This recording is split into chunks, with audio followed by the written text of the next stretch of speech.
Fountain Pen Shootout!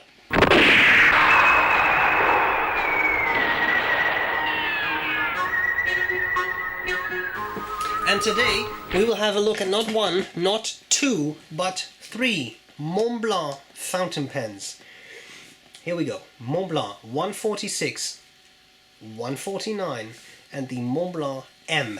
And the reason I wanted to compare them is that I wanted to compare them because they're very different pens. Now, this is the Burgundy 146. You probably know that most Montblancs look like this, black, right? But I picked the Burgundy just to have a bit of contrast, otherwise it's a lot of black pens in one video. I think it's very interesting. These two, they're classics. People will recognize them if they see the white star. A lot of people get very happy. They are luxury pens. They are classic pens. People recognize the model, and then Montblanc came up with this. And this is a whole new take on, Mark Newson designed it, and it's a whole new take on the Montblanc pen. Now, I have reviewed all of these pens separately, so I'm not going to go into too much detail here. And what I will say is this. Here you have a classic cigar-shaped pen, 146. The Burgundy is a very nice model. Has a nice nib on it, and it works fine. You have the standard cigar shape, you have the ink window, and you have the nice two-tone nib. And of course the big white star on the cap. The 149 is its bigger brother. It's not so much longer, because I don't think there is that much of a difference there. But of course the 149 is much thicker. It's a girthier, fatter pen. I'm uncapping the two so you can see them side by side. And you see that there is a bit of a difference in length here, mainly because the 149 has an enormous nib. And as I understood it, the numbers, the three numbers in the series, like 146, the 1 means it's the highest range of pens, namely the Meisterstück series. The 4 means it's a telescopic piston filler, and the 6 is the nib number, nib size, and so number 6 versus number 9, and that is Montblanc's proprietary numbering system. That's how I understand it.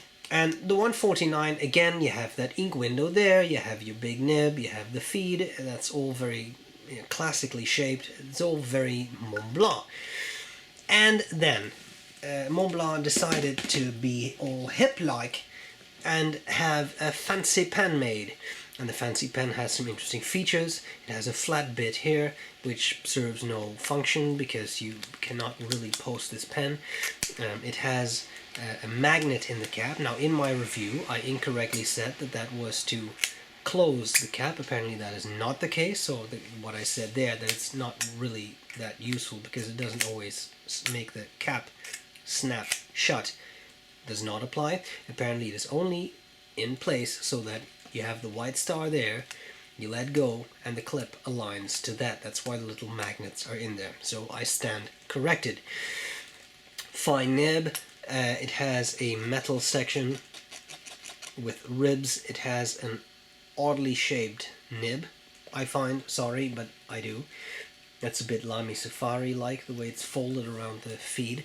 It doesn't have that standard feed that we have come to know and love with all the fins.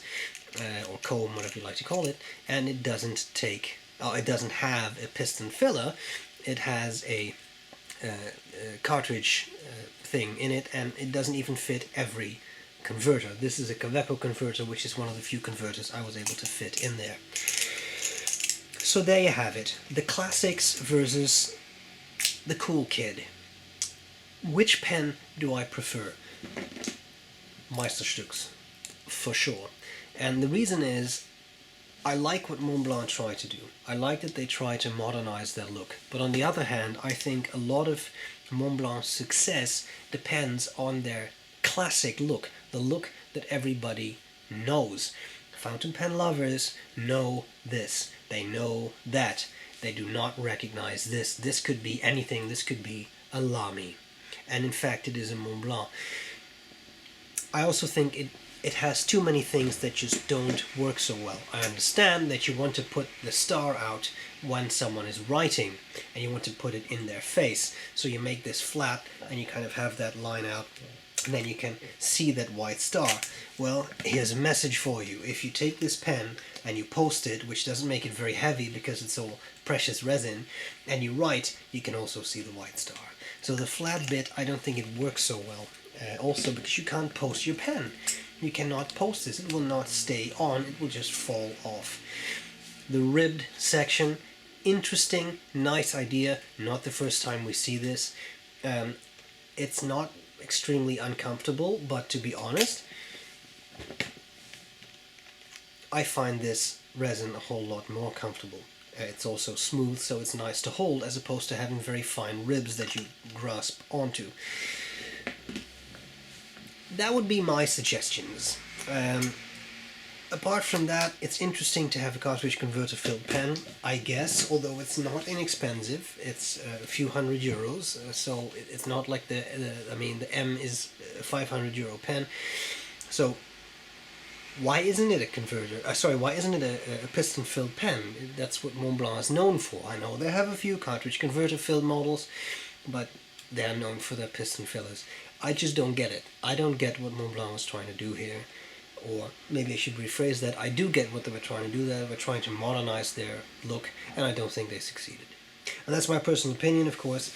Maybe you completely disagree, and that's fine. Now, let's compare these three pens. They have very different nibs, so it's not going to be entirely fair, but at least I can give you an idea of the writing experience.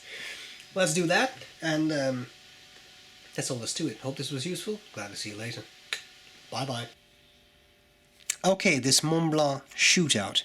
I'm not going to bother writing down Meisterstück just to save some space. But here you have a I actually misspelled Montblanc. Now it's Montblanc, but you'll get the point. This is the 146. It's very difficult with all the letters. This is a broad nib, and the ink in all three pens is Montblanc Royal Blue. What ink was used? It was Montblanc Royal Blue. Was it Ackermann Royal Blue? No, it was Montblanc Royal Blue. I have to say these things because otherwise I get a million questions asking it. Okay, Montblanc 146 broad. The quick brown fox jumps over the lazy dog, and this is a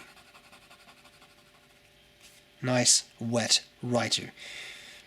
And as with a lot of these Montblanc broader nibs, the nib is a little bit stubby, as you can see there.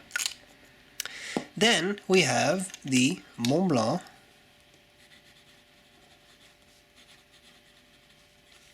.149 double broad, which is a very nice, very wet writer.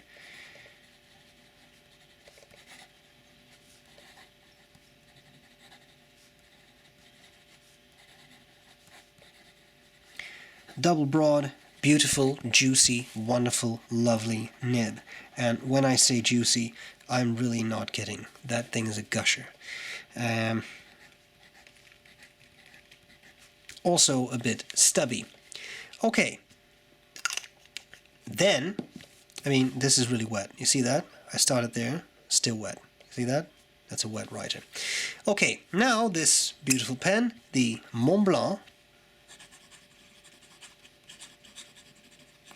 M, and it's a fine nib. So this is the model. I'm going to write down fine because otherwise people are going to ask me, was it medium or was it fine? No, it was fine. It's just called the M. And you can immediately hear the feedback in this nib.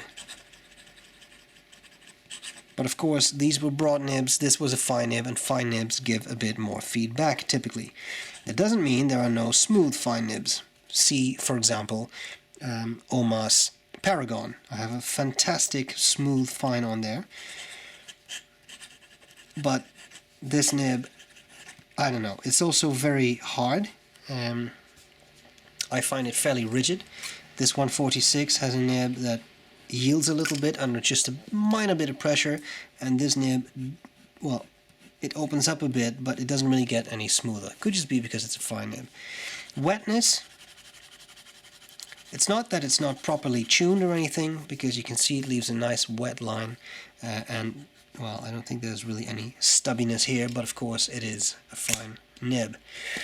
Three pens, three very different writing experiences. My absolute favorite is the 149. it's still wet, so that's what type of a gusher we're talking about. I think it's a very interesting set of pens. The 149 is one of my favorites. Yes, it's expensive. Yes, it's quite simple for me. It is overpriced. That's why I got mine pre-owned. But I think, you know, very nice, very classy pen. The M, not too sure about, but maybe you really like it. Here you have them side by side, different writing experiences, of course also different nibs. I hope this was useful. Thanks to Appelboom Pennen for lending me this pen. And if you want yours, check out his banner on my website. And I'm glad to see you later.